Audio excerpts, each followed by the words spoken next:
कुछ सैद्धांतिक परिभाषाएं लिख लीजिए पहले। दैव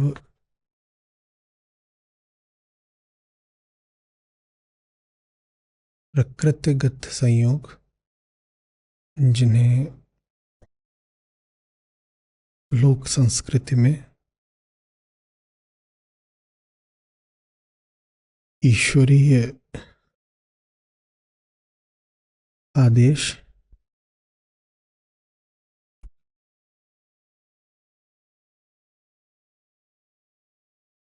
या देवाज्ञा भी मान लिया जाता है।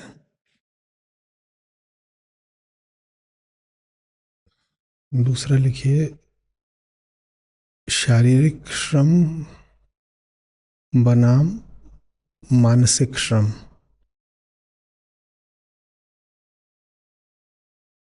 शारीरिक श्रम में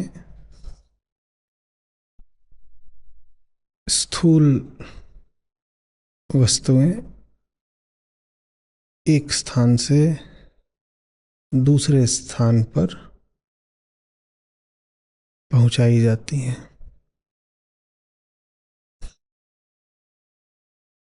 या फिर उनका रूप, रंग, आकार आदि परिवर्तित किया जाता है।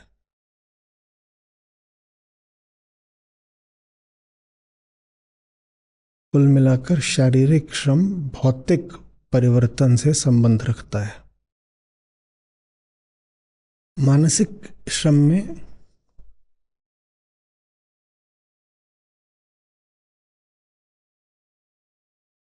अहम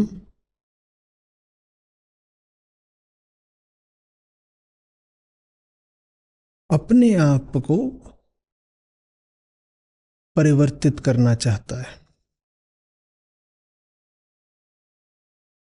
अपने विचार बदल के,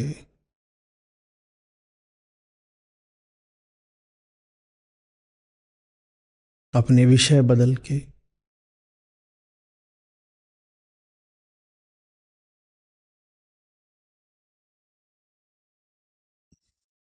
मानसिक श्रम में कोई स्थूल परिवर्तन हुआ हो ऐसा आवश्यक नहीं है, हो भी सकता है, नहीं भी हो सकता। इन्हीं दोनों पर आज का पूरा सूत्र आधारित है। दो परिभाषाएं जो आपने आज ली।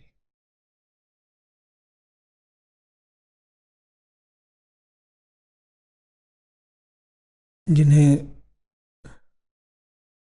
समझना हो, जो तैयार हों,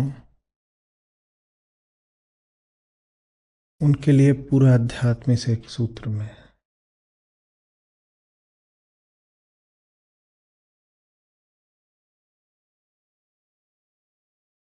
जो कुछ भी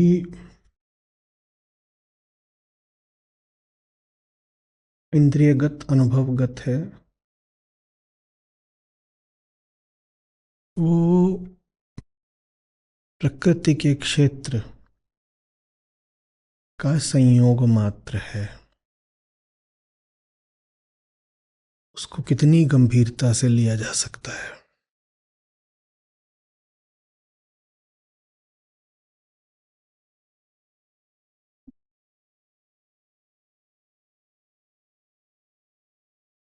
और अगर मैं कुछ हूं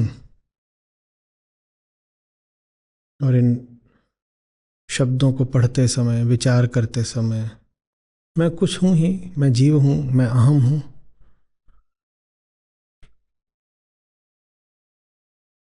तो मैं जो भी हूं मैं अपनी पहचान संयोगों के साथ क्यों जोड़ूं।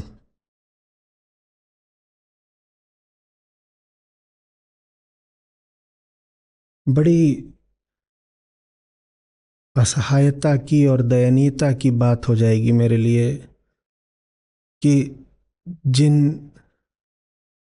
बातों पर, विषयों पर, घटनाओं पर मेरा नियंत्रण नहीं, उन्हें मैं अधिकार दे दूं मेरी पहचान को निर्धारित करने का।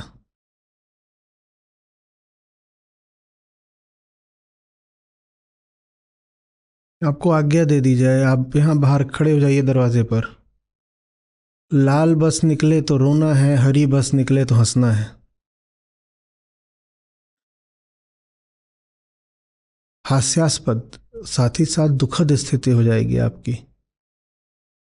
कौन सी बस आएगी कौन सी नहीं आएगी आपके हाथ में नहीं। और आपको क्या दिया है, लाल आए तो रो, हरी आए हंसो।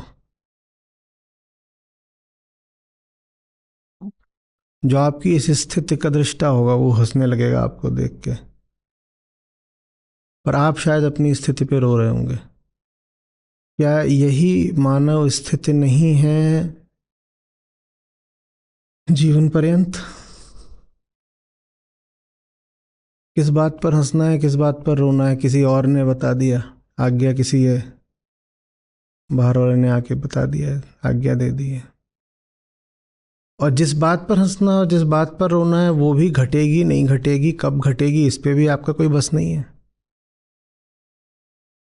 लाल पे रोना है हरी पे हंसना है, ये आपने नहीं तय करा। कहीं बाहर से आ रही है बात, और बाहर जहां से आ रही है वहां भी कोई ईश्वर नहीं बैठा ये तय करने वाला, वहां भी सब संयोगों का ही खेल है। तो किन्होंने आपको बता दिया कि आपके पैमाने क्या होने चाहिए, क्राइटेरिया क्या होने चाहिए? क्या क्राइटेरिया बना दिया यहाँ? लाल और हरा। वो तो पैमाना मानक भीतर सेट हो गया, तय हो गई ये बात, मानदंड स्थापित हो गया है। और उसके बाद अब दिन भर हो सकता है हरी ना आए तो दिन भर फिर हंसना नहीं है। हंसना मेरे अपने हाथ में है ही नहीं, हंसना इस बात पर है कि हरी बस आई कि नहीं आई। रोना मेरे अपने हाथ में है ही नहीं, लाल बसों का काफिला आ गया दहाड़े मारे जा रहे हैं, कारण कुछ नहीं है, मानक किसी और ने तय करा और घटना संयोगवश घटी। रोने को मजबूर मैं हूं। हो गई ना दयनीय बात। जो इस बात को देख लेता है, ऋषि कह रहे हैं अष्टावक्र, उसके लिए प्रकृति में पाने को कुछ नहीं बचता। उसके लिए प्रकृति में पाने को कुछ नहीं बचता। सुंदर उन्होंने शब्द लिए, साध्यादर्शी। उसे दिखाई ही नहीं देता कि यहां कुछ पाऊं क्या। साध्य को न देखने वाला, क्या? साध्य अदर्शी, न देखने वाला। उसके लिए प्रकृति में कुछ नहीं है कि जिसको अब साध्य, साध्य माने लक्ष्य, प्राप्तव्य, हासिल करने लायक कोई बढ़िया ऊंची कीमती वस्तु, उसके लिए अब कुछ नहीं है। क्यों नहीं है? पहली बात, मैं जिस भी बात को प्रकृति में मानूंगा प्राप्तव्य साध्य इत्यादि, उसको कीमती मानना भी मुझे किसने सिखाया? किसने सिखाया? संयोगों ने सिखाया। शेर मांस को प्राप्तव्य रखेगा, उसे किसने सिखाया? उसने खुद तय करा। शेर पैदा हुआ, इधर उधर देखा, बोला कि मैंने विचार करके तय करा है कि मांस बढ़िया चीज होती है, ऐसा हुआ था? पहली बात तो यह कि जिस भी चीज को तुम अपना लक्ष्य बना रहे हो, उसको लक्ष्य बनाना है ये तुम्हें किसी और ने सिखाया है। किसने सिखाया? हो सकता है जन्म ने सिखाया हो, शरीर ने सिखाया हो, शिक्षा ने सिखाया हो, किसी बात ने सिखाया हो, पर किसी और ने सिखाया है। तुम्हारा कोई अपना स्वतंत्र निजी स्वायत्त निर्णय नहीं है भाई। क्या फिर साध्य बनाऊं? क्या साध्य बनाऊं? कुछ नहीं। तो पहली बात तो यही कि उसको साध्य बनाना है, ये मुझे बात ही कहीं और से मिली। दूसरी बात, मैं उसको बना भी लूं साध्य, तो वो मुझे मिलेगा कि नहीं मिलेगा ये भी किस पे निर्भर करता है? दैव पर, संयोग पर। मैं पागल हूं? मैं पागल हूं?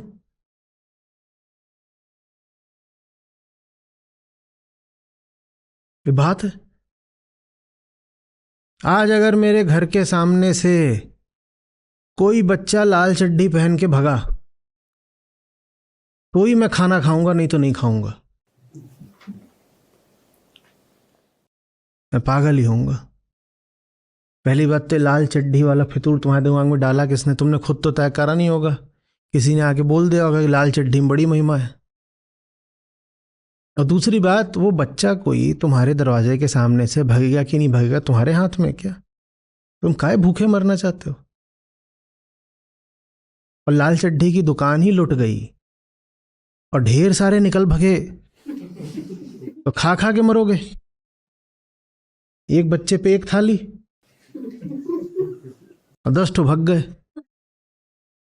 वो चलाते हैं, रेल चलाते हैं, उनको आदत होती है, एक के पीछे एक अपना। जिंदगी हमारी ऐसी ही है। क्या पाने लायक है ये भी किसी और ने बताया, और वो पाओगे कि नहीं पाओगे ये भी संयोग की बात है।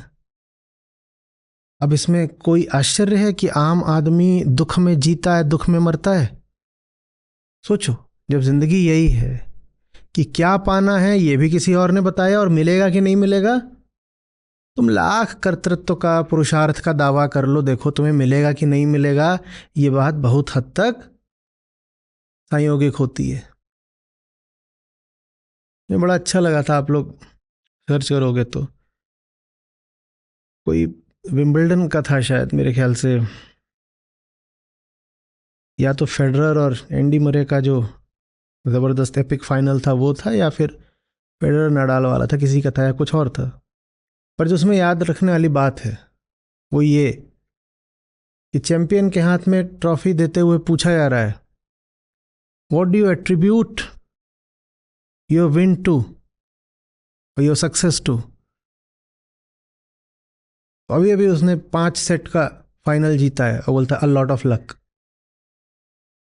अरे what do you attribute your success to? A lot of luck. और ये विंबलडन चैंपियन है। पर वो क्षण ईमानदारी का हो गया। लड़के ने सही बात बोल दी, बिल्कुल बोला बाकी सब बातें एक तरफ, सही बात यह है कि किस्मत थी, सबसे बड़ी बात तो किस्मत थी। और ये किस्मत वो नहीं है कि जिसको तुम कहीं पे तेल चढ़ा के या अनुष्ठान करके या धागा बांध के या और जो भी करते हो वो करके तुम किस्मत को बदल दो कि ऐसा कर देंगे तो हमारा लक फेवरेबल हो जाएगा। किस्मत में कुछ नहीं, ये संयोग हैं जिन पे किसी का बस चल नहीं सकता। उनका नाम ही क्या है? संयोग, यादृच्छिकता, रैंडमनेस, अकारणता। क्या? अकारणता। कारण खोजने जाओगे तो कारण मिलेंगे, पर कारणों के पीछे और कारण होंगे, और एक कारण के पीछे एक कारण नहीं होगा, एक कारण के पीछे 10 कारण होंगे। तो उसको बोला जाता है an infinite network of causality. तो पहली बात तो एक के पीछे कई हैं, तो इसलिए उसे नेटवर्क बोला, लीनियर चेन नहीं बोला। क्या बोला? नेटवर्क। और दूसरा, कहीं ऐसा नहीं हुआ तुम कहोगे I have now come to the primal cause. Primal cause माने प्रथम कारण, वो कहीं नहीं मिलेगा। तो इनफाइनाइट है, अनंत है, ठीक है। तो अकारण बोलते हैं उसको, तो कोई कारण नहीं, कोई कारण कितना भी खोज लो। इसका मतलब ये नहीं है कि कोई कारण नहीं है, इसका मतलब कि कहीं कोई ईश्वर बैठा है और उसकी इच्छा से हो रहा है, नहीं। उसको ऐसे भी कह सकते हो, अगर थोड़ा और तार्किक होकर कहना है कि अनंत कारण है, कारणों में कारण घुसे हुए हैं। अब हवा पूरी तरह से भौतिक चीज होती है ना, हवा। आप बैठे हो तभी हल्का सा हवा का झोंका आ गया, वो यूं ही नहीं आया। हम अच्छी तरह जानते हैं कि फ्लूइड का जो मूवमेंट होता है वो पूरी तरीके से भौतिकी के सिद्धांतों से निर्धारित होता है, ठीक है ना। जिन्होंने फ्लूइड डायनामिक्स पढ़ी है वो उनको 2-4 थ्योरम्स वगैरह याद आ रहे होंगे। तो हवा भी अगर बह रही है तो उसमें फ्लूइड डायनामिक्स का ही तो खेल है, लेकिन वो इतना विराट खेल है कि ठीक ठीक पता लगा पाना कि इस जगह पर इस क्षण में इस दिशा में हवा क्यों बही इस गति से, वो लगभग असंभव है। ऐसा नहीं कि पूरी तरह असंभव है, लगभग असंभव। अगर पूरी तरह संभव होता तो वेदर फोरकास्टिंग नहीं हो पाती। आप आज बैठ के भी बता देते हो कि कल कितने बजे संभावना है बारिश की, हम बताने लगे हैं। हमारे पास सुपर कंप्यूटर्स हैं और उनका इस्तेमाल करके हम बहुत अच्छी फोरकास्टिंग करते हैं। वो सब कॉजैलिटी पे ही चलते हैं। वो पीछे का डेटा देखते हैं, वो आज का डेटा लेते हैं, उसको मैच करते हैं और दुनिया भर की वेदर कंडीशंस को एग्रीगेट करके कॉम्प्लिकेटेड मॉडल्स होते हैं, उससे हमें पता चल जाता है कि कल क्या हो। लेकिन वो भी आज आज से 1000 साल बाद जितने भी ऐसे मॉडल्स आएंगे वो आपको कहेंगे साहब 99.99% एक्यूरेसी या कॉन्फिडेंस लेवल के साथ हम आपको कह रहे हैं, हम जो कह रहे हैं उससे कुछ अलग हो सकता है। क्योंकि the number of causes and determining variable are just too many to be factored in even in the most accommodative of the models.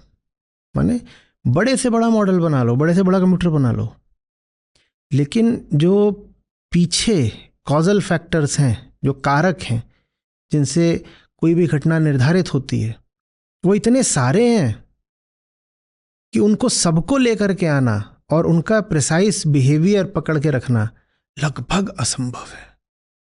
लगभग, लेकिन लगभग ही बोला है, ठीक है।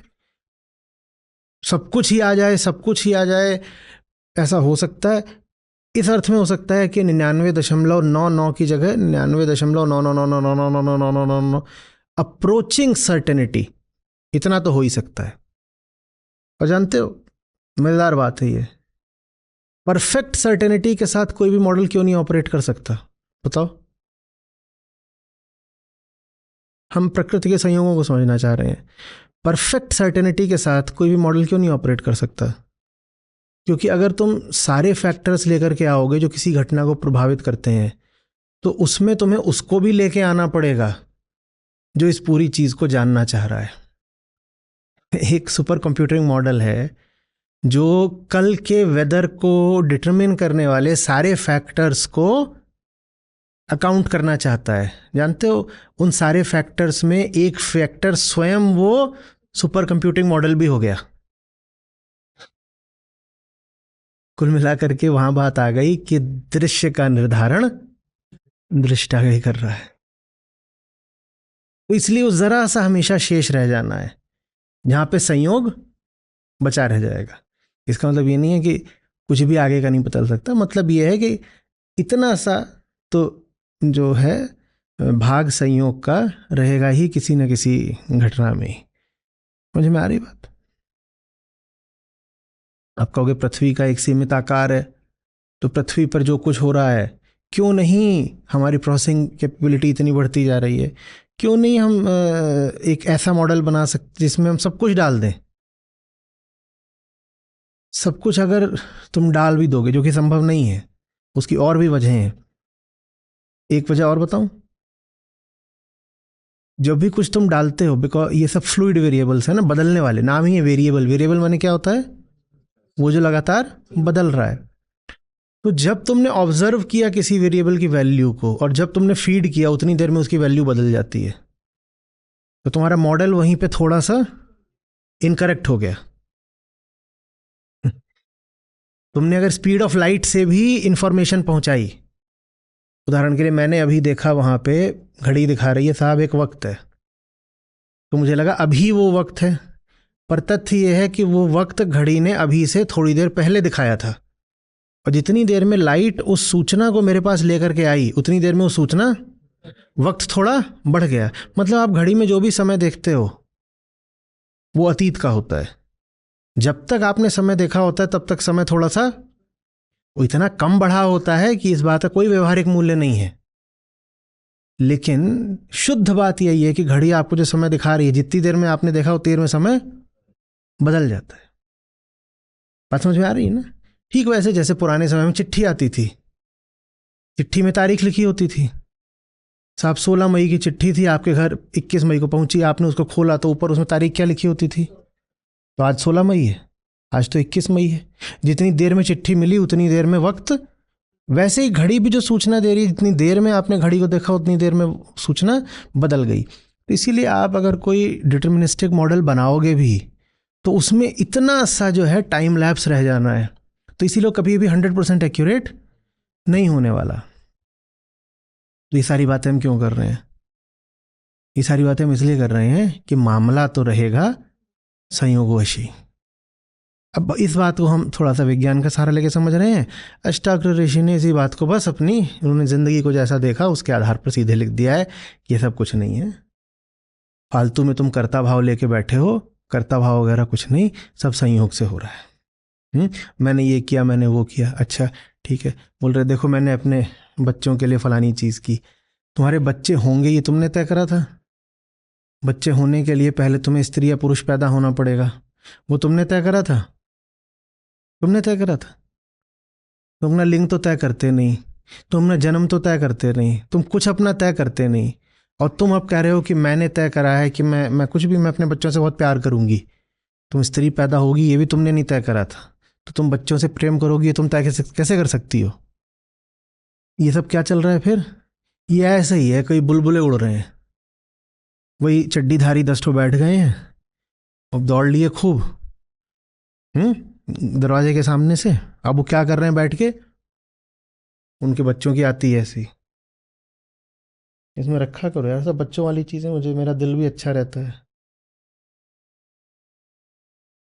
ये गंभीर बातें कर करके ना, नहीं तो मैं सबको पका देता हूँ। कोई बच्चा भी नहीं आया आज।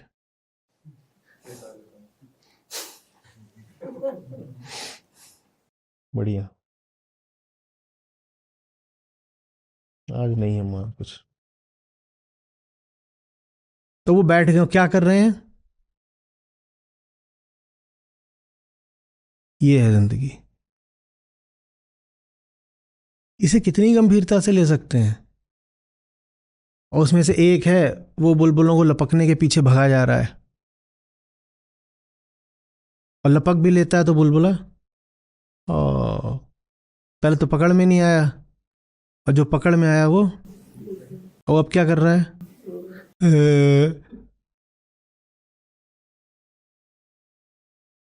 और कहीं कोई बुद्ध कोने में बैठ के ऐसे देख रहे।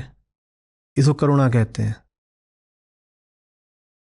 ये थोड़ी कि वो रो रहा है तो साथ में रोने लग जाएंगे, उसको देख रहे हैं। बोले यही है जीवन। हम्म खाया पिया कुछ नहीं, ग्लास तोड़े 12 आना, लेना एक न देना दो, दुखी बेकार में हो। न जन्म तुम्हारा न मृत्यु तुम्हारी, बस दुख है तुम्हारा। यही है हमारी कहानी। पूरी जिंदगी की हमारी एक ही कमाई रहती है, दुख। जिंदगी भी हमारी नहीं होती, बस दुख होता है हमारा। जिंदगी किसी की नहीं होती। बुद्ध की जिंदगी क्या उनकी थी? वो भी ऐसे ही बुलबुले की तरह पैदा हो गए थे। बुद्ध ने क्या कोई अपने महापरिनिर्वाण का क्षण निर्धारित करा था? बीमारी हो गई थी, चले गए। जिंदगी भी हमारी नहीं होती। हाँ, एक चीज पक्की हमारी होती है, क्या? व्यर्थ का दुख। क्योंकि वही चीज हमारी होती है, इसीलिए उसी को त्यागना होता है। अध्यात्म माने जीवन नहीं त्यागना होता, दुख त्यागना होता है। जीवन संयोग है। हाँ, दुख या सुख से तुम चिपक गए तो ये चुनाव है तुम्हारा। और चिपकना चाहे दुख से हो चाहे सुख से हो, दोनों ही दुख हैं। दुख से चिपके तो है ही दुख, सुख से चिपके तो माने चिपकना ही दुख है। तो कौन है मुक्त पुरुष? वो जो देख रहा है बुलबुलों को और कह रहा है अच्छे लग रहे हैं, उड़ रहे हैं, अच्छे लग रहे हैं, देखने में अच्छे हैं, इनका पीछा करने में कुछ नहीं है। देखने के लिए अच्छे हैं, पकड़ने के लिए अच्छे। देखोगे आनंद रहेगा, दिल लगाओगे दुख पाओगे। यही है। वहां कोने में बैठ जाओ, 10 चड्डीधारी बुलबुले उड़ा रहे हैं, मजा आ रहा है नहीं आ रहा है? आ रहा है नहीं आ रहा है? और आप प्रण कर लो कि मैं बड़ा आदमी तभी कहलाऊंगा, मैं श्रेष्ठ जन कहलाऊंगा जब मैं बुलबुले बहुत सारे अपनी तिजोरी में भर लूंगा। अब क्या पाओगे?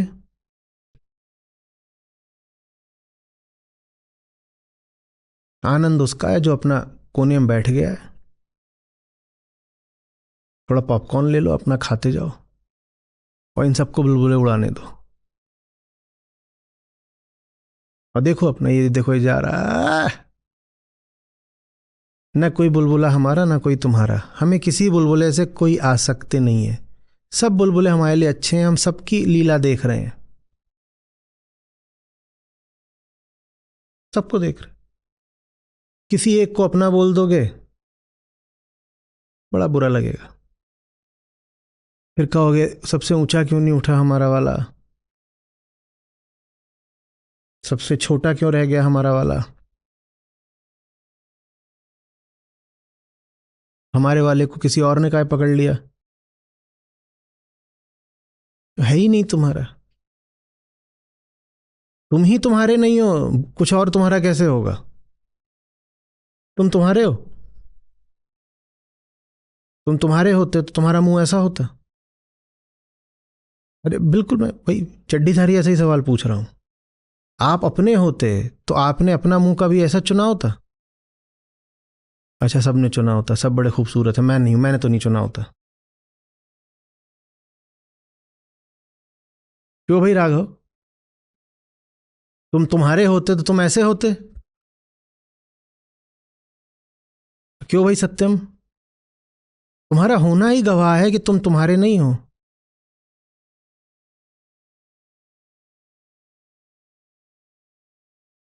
बहुत सीधी सी बात नहीं, और इसके लिए कोई शास्त्र नहीं चाहिए, जीवन का एकदम सादा अवलोकन चाहिए।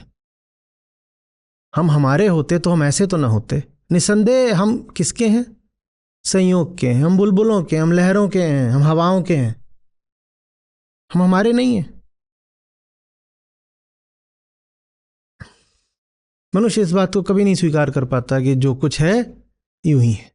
उसको लगता है यूं ही नहीं है, हमारा है। हम हमारे हैं और फिर हमारी कामनाएं हमारी हैं। न हम हमारे हैं न हमारी कामनाएं हमारी हैं। एक बार समझ जाओ कि तुम खुद ही स्वयं से पराये हो, फिर अपने लिए कोई कामना क्यों करोगे? जब ये चीज मेरी नहीं तो मैं इसके लिए कोई कामना क्या करूं? पर पहली बात तो मैं मेरा हूं। अब मैं मेरा हूं तो रंग जरा ऐसा मजेदार नहीं निकला, तो जिंदगी भर कामना कर रहे हैं कि इसको क्रीम और खड़िया घिस घिस करके ठीक करना है। तुम अगर समझ जाते कि तुम्हारा रंग तुम्हारा है ही नहीं, तो तुम उसको काहे के लिए गोरा पीला करने के लिए इतने आतुर रहते? रहते क्या? रहते? कौन कौन पड़ोसी के दरवाजे पे पुताई करके आया है? जब पड़ोसी के दरवाजे पे पुताई नहीं करते तो अपने मुंह पे क्यों करते हो? तुम तुम्हारे पड़ोसी हो और ये मुंह उसका दरवाजा है, क्यों पुताई करनी है? समझ में आ रही बात? क्यों बुरा मानना है? ये शरीर तुम्हारा थोड़ी है। तुम अपना शरीर खुद बनाते, तुमने ऐसा बनाया होता अनमोल, तो बुरा क्यों मानना? समझ में आ रही बात? ये सारा कर्ता भाव सबसे पहले अहम भाव होता है।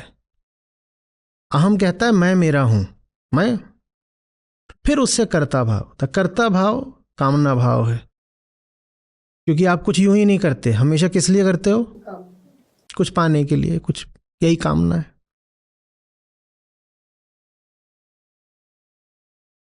बात ही नहीं है कामना विफल रहती है, जो पाना चाहो मिल भी जाता है, पर किसके लिए मिला? किसके लिए मिल गया तुमको? तुम जब तुम्हारे नहीं हो तो तुम किसके लिए लेकर के आए? मैं बार बार उदाहरण दिया करता हूं ना, मालिक और नौकर का। मालिक ने नौकर को बाजार भेजा, जा फलाना माल लेके आ। वो वहां गया, लड़ भिड़ करके खून बहा करके सब लेकर के आ गया, और बहुत खुश हो रहा है कि मैं फलाना जो माल था वो लेके आ गया। जो लेके आ गया वो तेरा है क्या? तेरे काम आएगा क्या? तो तू क्यों खुश हो रहा है? वो कामना तेरी थी ही नहीं, वो तो किसी और की आज्ञा थी। तू इस बात में क्या इतना ऐठ रहा है? मैंने ये करके दिखा दिया। तूने क्या करके दिखा दिया? जो तूने किया उससे तुझे क्या मिला?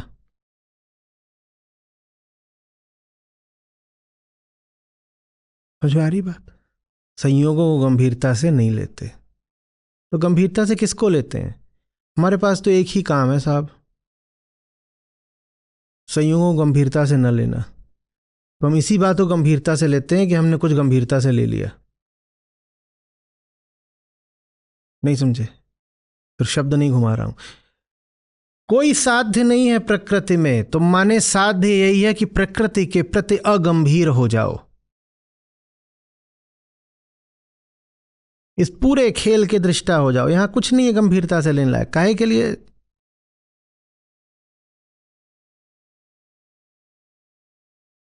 अभी हमने भगवान बुद्ध के निर्वाण की बात करी। मुझे विदाइयों में सबसे ज्यादा विदाई पसंद है, उनकी कहानी भी आपको पहले सुना चुका हूं, पर मुझे सबसे मौज उन्हीं में आती है। वरना एक से एक किस्से हैं लोगों की विदाई के,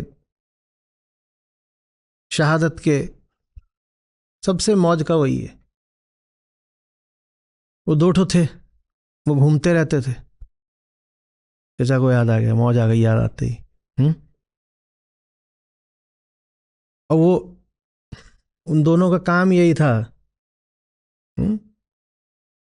भिक्षु थे, बौद्ध फकीर। उनका काम यही था, अपनी शिक्षाओं को सबको हंसा हंसा के बताते थे।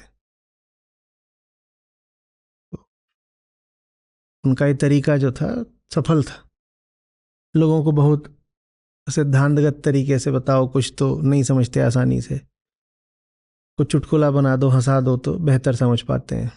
तो उन्होंने जिंदगी भर दोनों ने यही किया, और जहां जाते थे उछलते थे, कूदते थे, तमाशा दिखाते थे।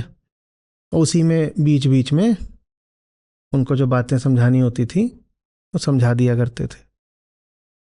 तो ऐसे ही करते रहे दोनों में कि थोड़ी उम्र हो चली। तो एक उनमें से बीमार हुआ, वो मर गया। तो जो उसका साथी था वो पहली बार जिंदगी में रोया, वो खूब रोया। और जो सब आसपास के गांवों के लोग थे, इधर उधर फिरते थे, कई गांवों के लोग रहे होंगे, तो वो लोग भी आए, वो लोग भी रोने लगे।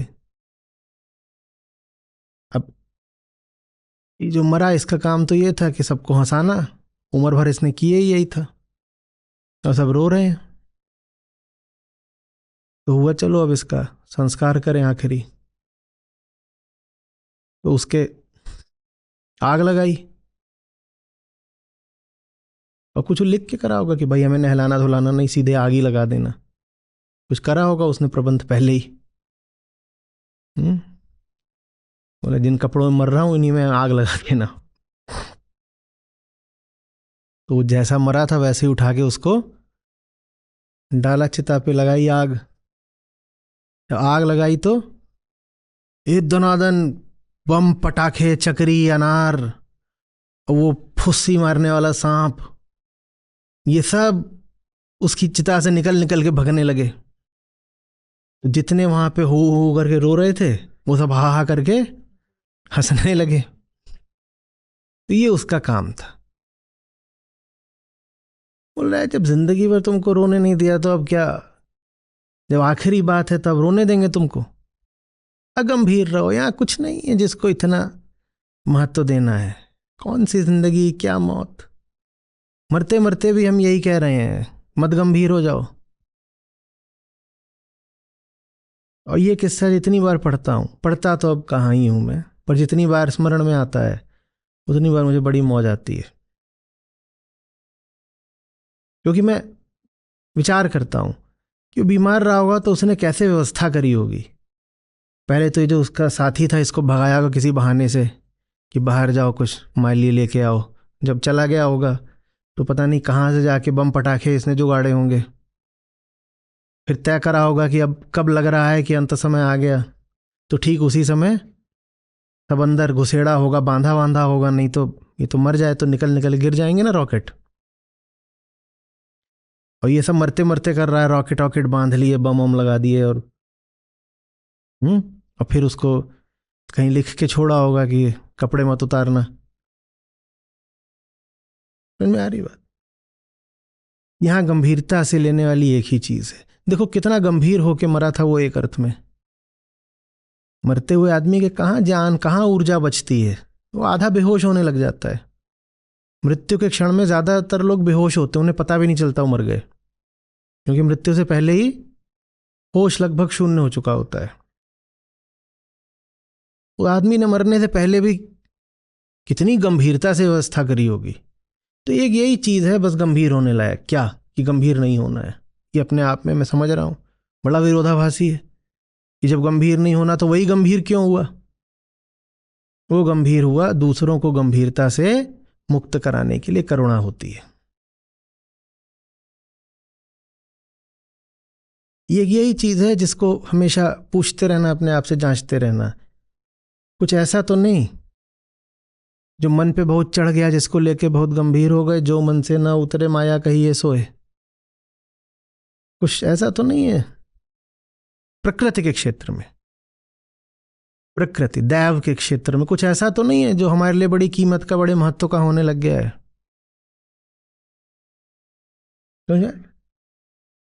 टेकिंग स्टॉक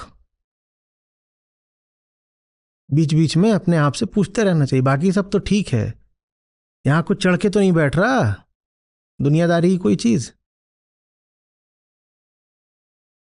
और किसी बात से नहीं घबराना, इसी एक बात से थोड़ा सा, हाँ फिर बहक गए झुन्नू लाल, क्या बैठा लिया, हटाओ, और कुछ नहीं, यही है।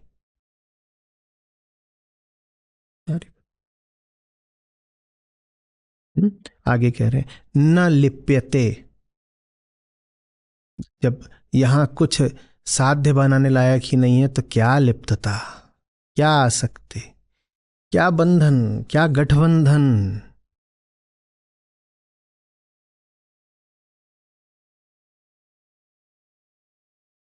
हमारी आजादी की बात है, हमारे ठाठ की बात है, हमारी बादशाहत की बात है। भीख नहीं मांगते, कटोरा नहीं है, जिस पे बस नहीं चलना उस पे आश्रित नहीं होते। प्रकृति माने प्रवाह, व्यवस्था।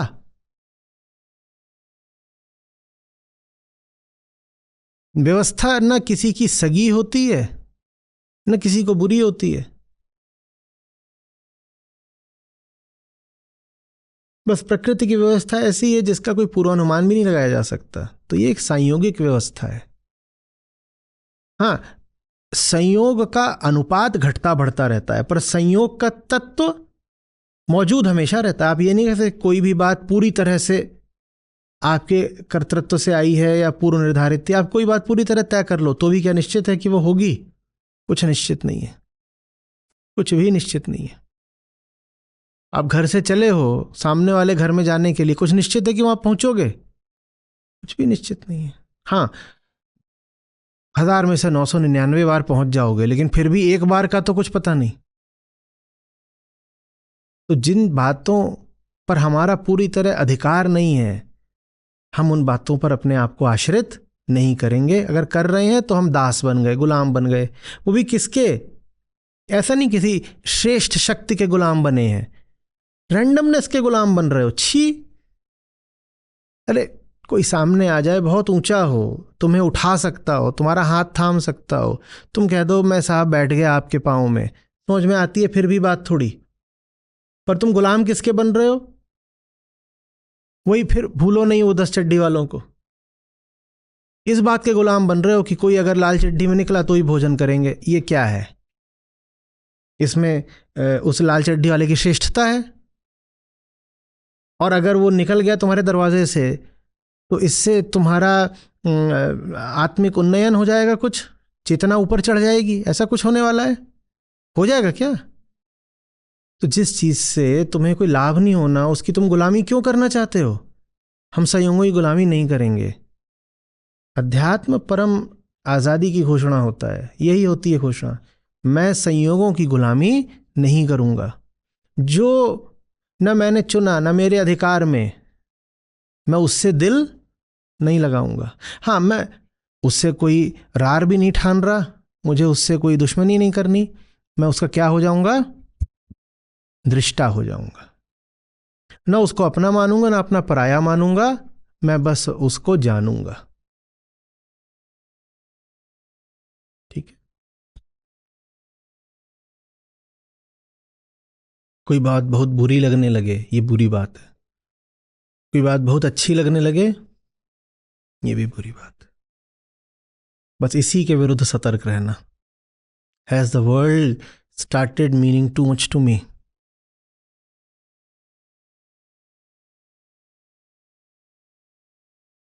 और यही बस कर्तव्य है, अपनी जिंदगी से, दूसरों की जिंदगी से वो तत्व, वो ताकतें हटाओ जो तुमको जगत का आश्रित होने को मजबूर करती हैं। परिश्रम, मुनीश शाकर कहते हैं उसे परिश्रम नहीं होता। परिश्रम उसको होता है जिसको भीतर से कुछ और बनना होता है। ठीक है, आंतरिक परिश्रम की बात हो रही है। अनर्थ मत कर देना कि आध्यात्मिक आदमी श्रम नहीं करता, परिश्रम नहीं करता।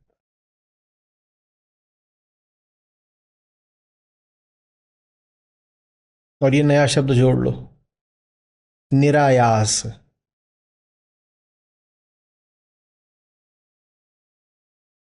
इसी के कुटुंब का दूसरा शब्द है, वो भी अध्यात्म में बड़ा प्यारा है, बड़ा ऊंचा है, अनायास।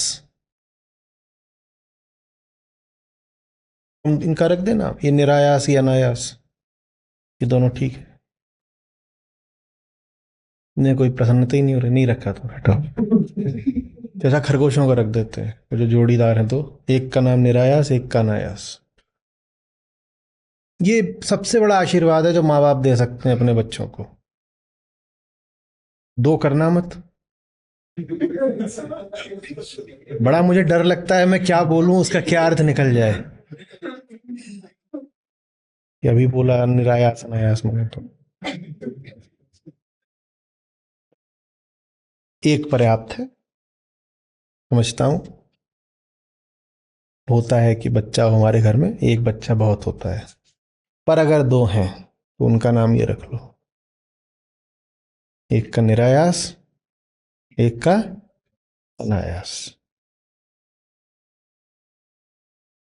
नाम नहीं है, बिल्कुल आशीर्वाद है।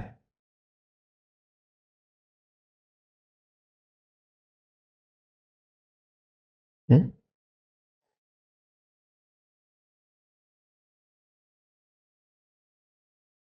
अनायास माने वो जो आत्मस्थ है, अतः भीतर से अब बदलने की उसकी चेष्टा समाप्त हो गई है।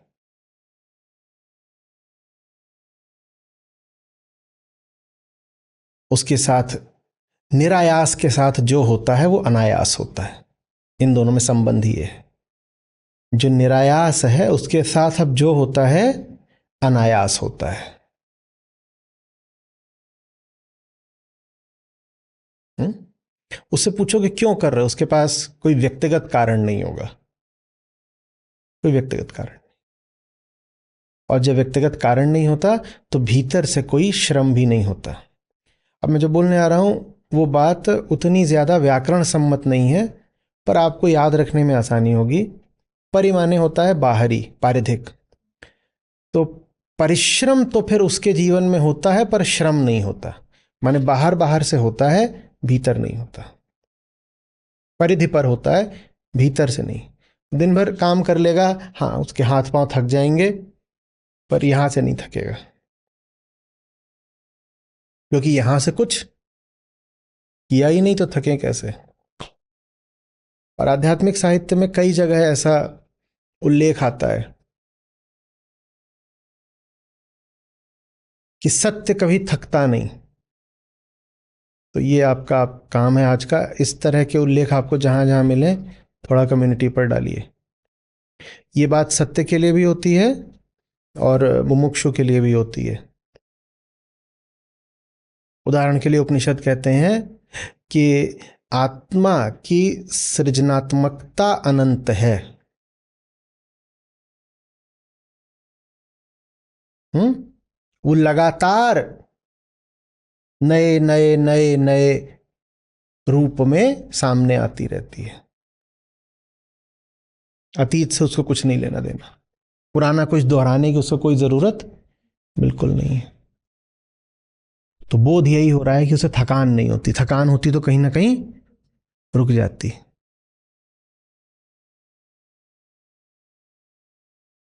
और जो मायावी आदमी होता है,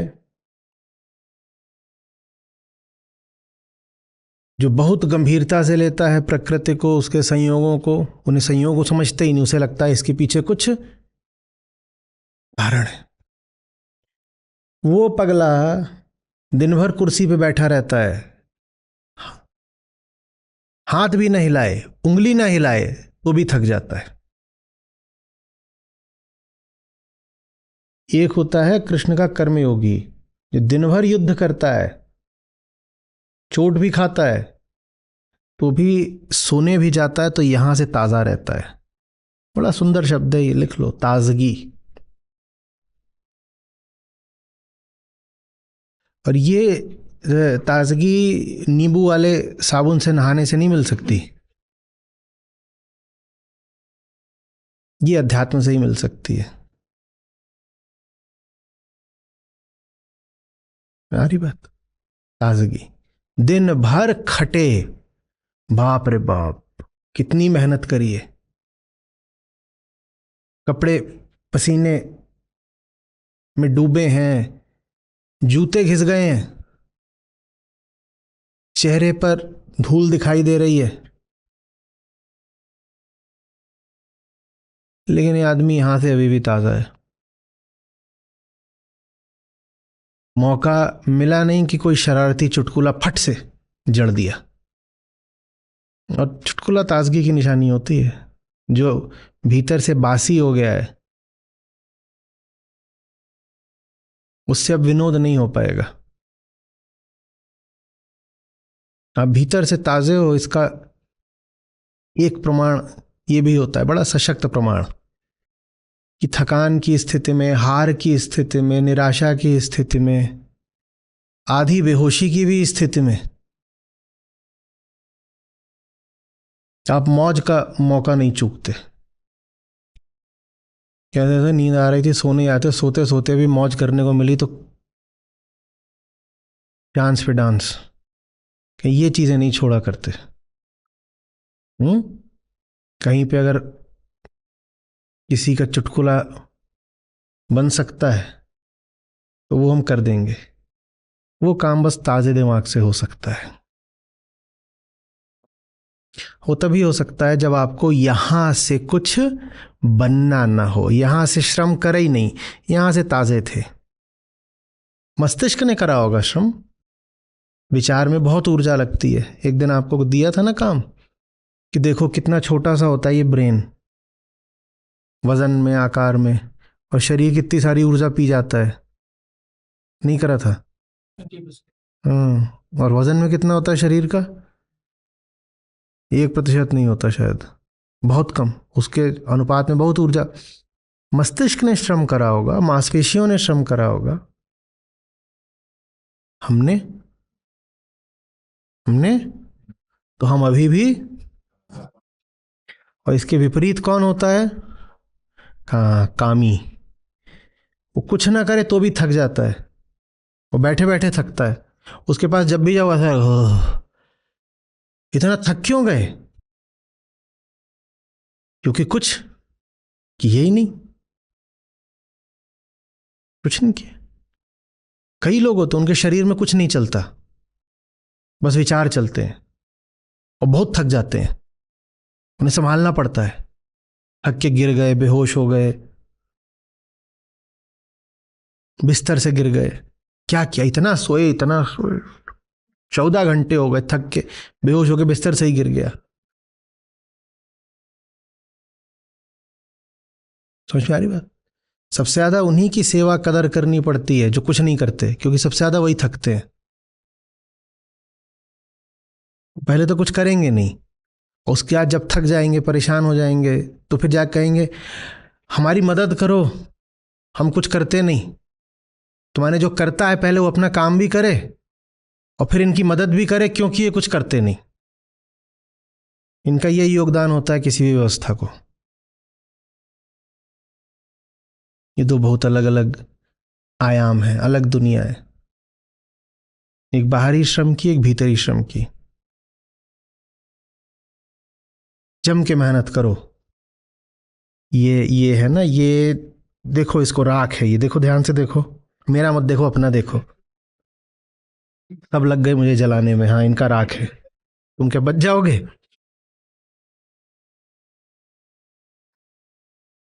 ये जो काया है ना, जब नहाने जाते हो कपड़े सारे उतार देते हो तो आईने में इसको अच्छे से देख लिया करो।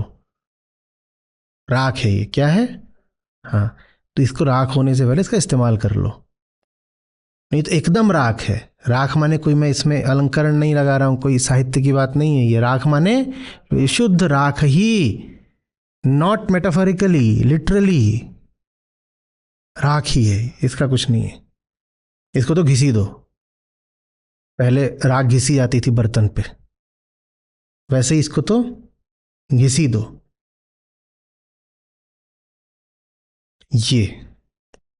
ये दृष्टा है, ये साक्षी है। इसको अटल बोलते हैं, अचल बोलते हैं। ये नहीं हिलना चाहिए। ये हिले बिना रहना नहीं चाहिए पूरा दिन, इसीलिए कि ये सिर्फ चले चले चले। चलाए बिना छोड़ दोगे क्या? जैसे पहले घरों में रात में वीसीआर लेके आते थे और एक रात में 4 पिक्चरें चला दी, चलाए बिना छोड़ देंगे क्या? एक रात के लिए मिला है, सुबह वो ले जाएगा। आप लोग सबको रईस पृष्ठभूमि से आते हो क्या? आपके पास 40 साल से वीसीआर था, या सब बच्चे हो जिन्होंने देखा ही नहीं वो जमाना? वीसीआर किन किन घरों में आता था? और फिर एक रात में 3-4 चलती थी कि नहीं? हाँ, तो वैसे ही ये है, एक रात के लिए मिला है, इसलिए थोड़ी मिला है कि इसको।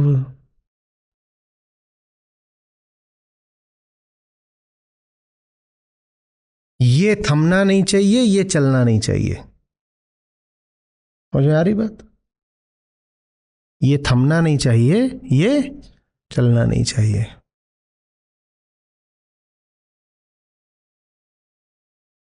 कुछ भी कर लो, जिस अर्थ में हमने कहा परिश्रम खूब हो, श्रम जरा भी नहीं होना चाहिए।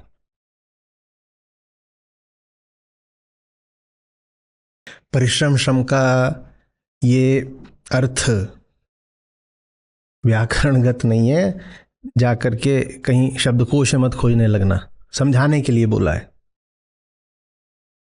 स्पष्ट हो रही है बात ये? और ये चलना क्यों चाहिए?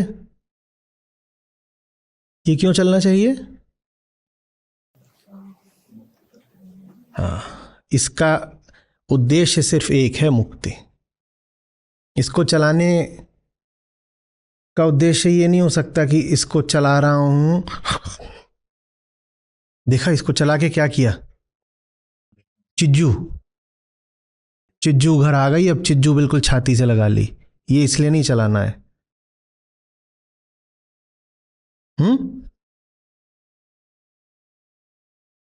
ये चलता है जंजीरों को गलाने के लिए,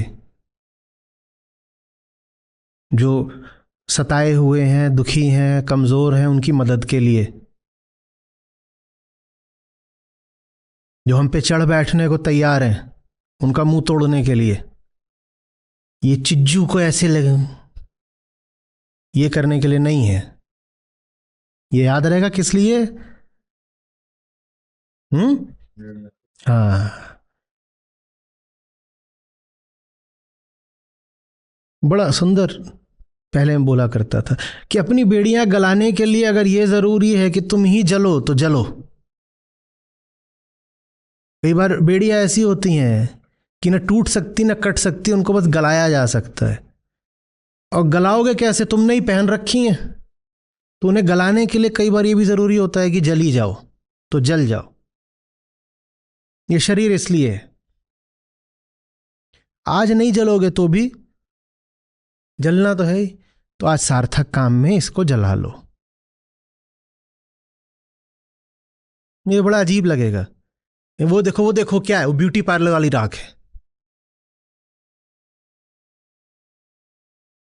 ये हर हफ्ते 2000 वाली राख है।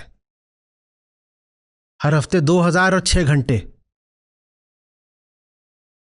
सस्ता बोल दिया क्या मैंने फिर से?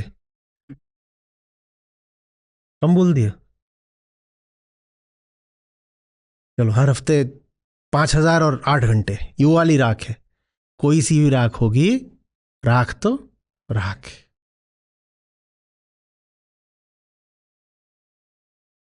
हम्म? यहां ऐसा कुछ नहीं है जो अपने लिए पाने में कुछ भी रखा हो। आप अपने लिए पानी निकल रहे हो तो किसी और का ही हुक्म बजा रहे हो।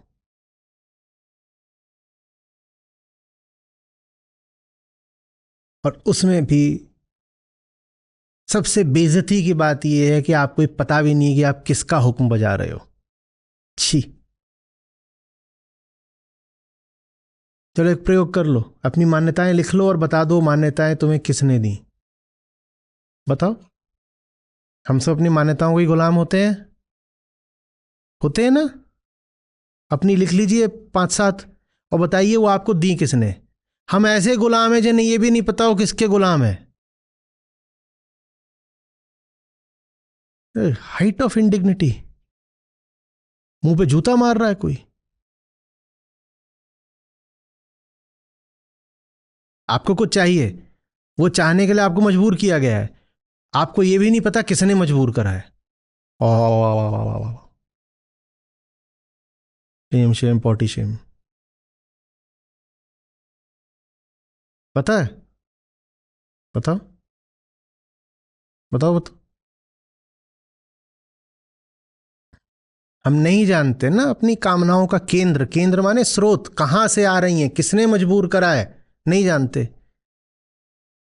हम ये भी नहीं जानते हम किसके गुलाम हैं। इसलिए आत्म अवलोकन चाहिए होता है, ताकि पता तो चले कि मेरी डिजायर, मेरी कामना आ कहां से रही है। अरे, आजाद हो पाए इससे पहले मालिक का चेहरा तो देख लें। और मालिक माने वो मालिक नहीं, राम वाला मालिक नहीं। कौन सा मालिक? मुझे हमारे भीतर घुस गया है और वहां से हमें नचाता है। हमें तो उसका चेहरा भी नहीं पता। कितनी गंदी बात है ना, छिछी। ऐसा बहुत बड़ी बड़ी कंपनियों में होता है, एमएनसीज में होता है। मेरी पहली थी एमबीए के बाद जनरल इलेक्ट्रिक, तो उसमें ये सब बातें बातें कर रहे थे जब कैंटीन का टाइम होता था। तो सब नया नया मैं गया था, मैंने पूछा, अच्छा हमारे बॉस का नाम तो हम जानते ही हैं, बॉस का नाम बताओ। तो वो भी बता दिया। 3-4 लोग खड़े हुए थे, खाने की राउंड टेबल थी, उस पर खड़े होकर खाने का वहाँ पे सिस्टम था। मैंने कहा अच्छा। मैं कहा उसका नाम बताओ। अच्छा, बता दिया। आगे बढ़ो। 4 लोग खड़े थे, उसमें एक को पता था आगे का। मैंने कहा उसके आगे का किसी को ही नहीं पता था। उसके बाद पूरे लंच टाइम में कोई कुछ नहीं बोला। जो मैं बताना चाहता था वो बात साफ हो गई। बेटा, तुम तो ये भी नहीं जानते कि तुम अभी जो रोटी खा रहे हो, तुम्हें रोटी दे कौन रहा है। तुम ऐसे भयानक गुलाम हो और इसको तुम ताव दे के बोलते हो मूछों पर कि हम तो एमएनसी में काम करते हैं। एमएनसी में काम करने का मतलब ये है कि तुम्हारा बॉस तुमसे इतना ऊपर है, इतना दूर है कि तुम उसका मुंह तो, शक्ल तो छोड़ दो, तुम उसका नाम तक नहीं जानते हो। तुम्हें कुछ नहीं पता और इस बात पे तुम बहुत खुश होते हो। बड़ी कंपनी है।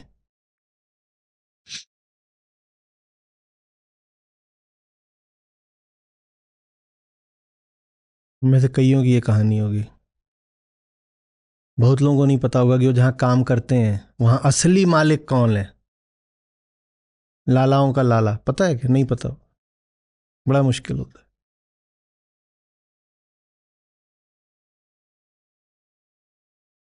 यदि हमें भी कहाँ पता है कि हमारे भीतर से हमें ताता थैया कराने वाला कौन है? पता है कुछ? आत्मावलोकन यही होता है कि पता तो चले कि तुम्हें ताता थैया करा कौन रहा है। कुछ नहीं हुआ, भीतर से लहर उठी और नाच पड़े। हाँ, अपनी अपनी वीडियो बना के डाल देना कि कैसे लहर उठती है और नाच पड़ते हो। ऐसा ही होता है कि नहीं होता है? लहर उठी नाच पड़े, बिना पूछे कि लहर आई कहां से, भेजी किसने, नहीं पता। वही जैसे कोई बैठा हो पीछे, उसको थोड़ा सा जाके बिजली का तार छुआ दो, देखा कैसे नाच। वैसे ही हम नाचते हैं, बिजली का तार बाहर ही है, हमारे भीतर ही तार लगे हुए हैं। कभी कोई तार सक्रिय हो जाता है, कभी कोई तार सक्रिय हो जाता है। और कुछ पूछो कि तू उस चीज के पीछे क्यों भाग रहा है, तो बोलता है I decided, it is I who decides. मैं पूछता हूं do you decide what to decide? You say it's your decision but you never decided to come to that decision. नहीं समझ आ रही बात? तुम्हें किसी चीज की कामना उठती है, वो तुमसे पूछ के उठती है क्या? तुम्हें कुछ पसंद आता है, तुम ये तय करते हो क्या कि तुम्हें क्या पसंद आएगा? वो तो आता है बस पसंद। ये यही है गुलामी सबसे बड़ी, संयोगों की। आपको क्या क्या पसंद है, ये भी लिख लीजिए। जो जो पसंद हो लिखो, फिर अपने आप से पूछो क्यों पसंद है, नहीं बता पाओगे। एक दो कारण दोगे अटक जाओगे। ये हो गई गुलामी, क्योंकि जो पसंद है उसकी चाकरी में पूरी जिंदगी बिताओगे। जो पसंद है उसी की सेवा में पूरी जिंदगी बिताते हो ना, और जो पसंद है वो क्यों पसंद है बता नहीं पाओगे। जो कुछ पसंद है लिखो, नहीं बता पाओगे। जो पसंद है उसकी उसके पक्ष में एक कारण दोगे, तो उस कारण का कारण बताओ, उसके कारण का कारण बताओ, दो चार कदम आगे बढ़ के रुक जाओगे, नहीं पता होगा। कारण अज्ञात है। अज्ञात इसलिए क्योंकि आत्मज्ञान नहीं है, अवलोकन नहीं किया अपना। पता ही नहीं है कि भीतर से कौन सी चीज है जो मुझे किसी चीज को पसंद करने के लिए प्रेरित करती है। पता ही नहीं है, बस पसंद है। हाँ, जैसे छोटे वाले हो चाहिए, हाँ। ऐसे ही तो करते हैं वो। और तुम चाहो कि मैं इससे थोड़ा बात करूंगा, let me reason it out with him, can you reason it out? वैसे ही उंगली दिखाते हैं।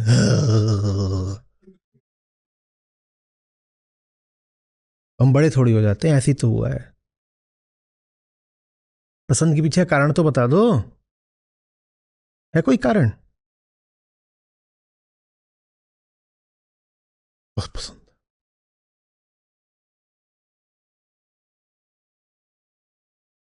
यही नर्क है।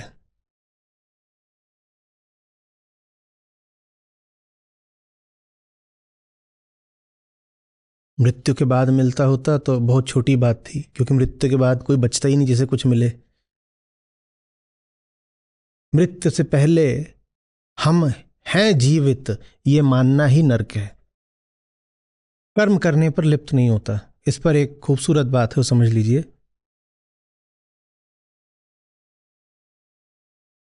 जो कुछ भी कर रहे हो, अगर पाओ कि वो करना रुकेगा और कोई व्यक्तिगत नुकसान हो जाएगा, तो जान लेना कि कर्म गलत दिशा में जा रहा है, क्योंकि गलत केंद्र से आ रहा है। करो, पूरी जान लगा के करो। हमने क्या बोला, ये किस लिए है? ये करने के लिए, ये लड़ने के लिए। ये करो पूरी जान लगा के, पर अपने आप को जांचते रहो, दृष्टि अपने ऊपर रहे। जो कर रहा हूं उसमें कहीं मैंने अपना कमीशन तो नहीं काटना शुरू कर दिया? कमीशन काटना समझ रहे हो ना, कि उसमें अपना भी मैंने हिस्सा निकालना, अपना भी स्वार्थ काटना शुरू कर दिया, कि इसमें मेरा तो कुछ नहीं है। और जितना उसमें तुम्हारा बढ़ता जाएगा उतना गुलामी बढ़ती जाएगी। और जितना निष्काम होकर करोगे उतना पाओगे कर्म बेबाक हो रहा है, बेधड़क हो रहा है। उसकी मौज अलग होती है, करना तो जानोगे। जब पूरी ईमानदारी से पता होता है इसमें मेरा करुणा है जो करवा रही है, न इसमें मुझे कुछ स्थूल मिलना, ना सूक्ष्म ही मिलना। ये तो छोड़ दो कि रुपया पैसा किसी से मिल जाएगा, इसमें मुझे इज्जत भी नहीं मिलनी। न स्थूल न सूक्ष्म, मुझे कुछ नहीं मिलना। तब देखना करने में क्या मौज आती है। तब पाओगे कि कुछ भी कर लो ये ठंडा ताजा रहता है। शरीर बिल्कुल पुर्जा पुर्जा हो रहा होगा, टूट के थक के गिरने को तैयार, पर पाओगे कि यहां से अभी भी स्वच्छ हो, निर्मल ताजे।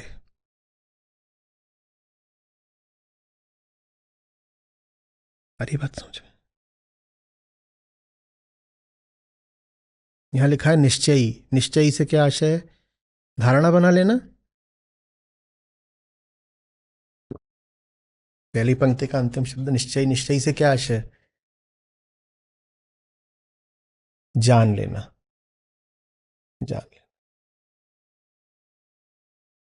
लोक भाषा में निश्चय का अर्थ होता है कन्विक्शन।